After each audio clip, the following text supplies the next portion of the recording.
Prva naša akcija je bila tu, smo se napravili u eko akciju prije 15 godina.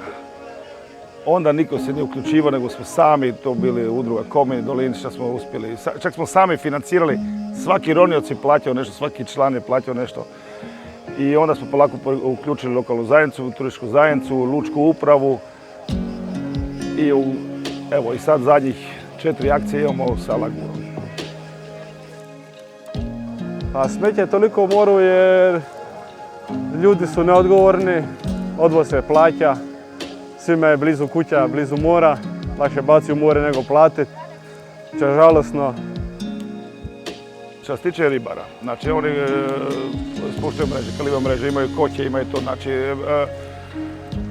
prvo se par mreža, velike štete radu ribarima, riblji fond, plastika, željezo nije pogodno, znači to su otrovi u moru, to nema algi, to jako loše utječe na cjelokupno, na ribu, na čistoću, na sve.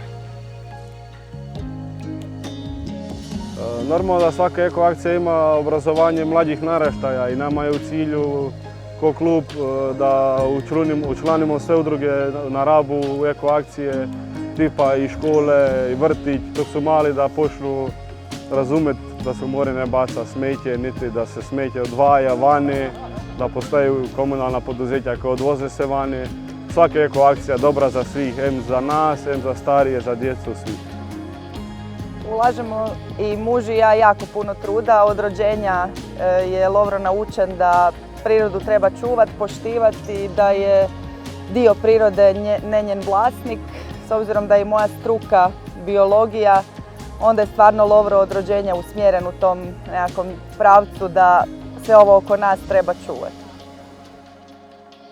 Ja sam već 2 puta sudjelovao na ovakvoj akciji i svaki put mi je bilo jako lijepo i ronio sam, našao sam malo smeća i bilo je super.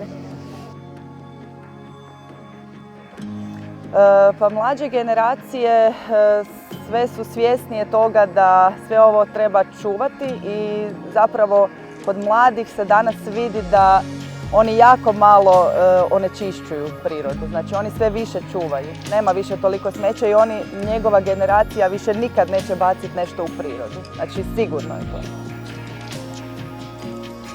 Rezultati su vrhunski. Svaki put imamo ne znam koliko tona smeća. Mislim, to je žalosno, što je to svaki put tako, ali jednu ruku je dobro da se bar očistimo to sve. I danas smo našli sigurno 2-3 tone smeća. Što se tiče smeća, ja mislim da je ove godine malo manje nego prošle, bo smo prošle godine jako dosta puno toga izvadili i bazirali smo se više po Plitjaku. Sad smo bazirali malo dublje, ali godinama sve manje i manje.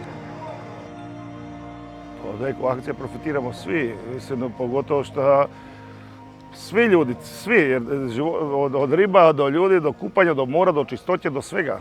Sve se to vadi van, znači nema tu da svi profitiramo od toga. Podržimo rapskog ribara, jedimo ribu svoga kraja. To je udruga Komin održala edukativnu kampanju ispred osnovne škole.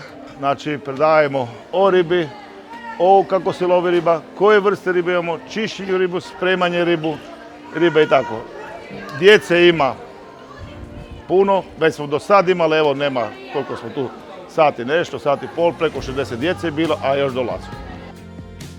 Baš prošli put smo imali jednu curicu koja nikad nije jela riba, da ne voli ribu. Njoj smo isfiletirali jednog oslića, mola po domaću i 3 puta je došla pita repet. Čak i njezini roditelji su zvali i zahvalili se da doma ne jede ribu. Znači, djeca pamte, djeca uče, djeca volu provat.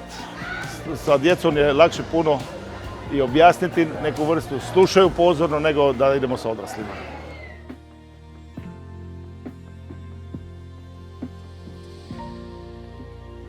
Sufinancirano sredstvima Europske unije iz Europskog fonda za pomorstvo i ribarstvo.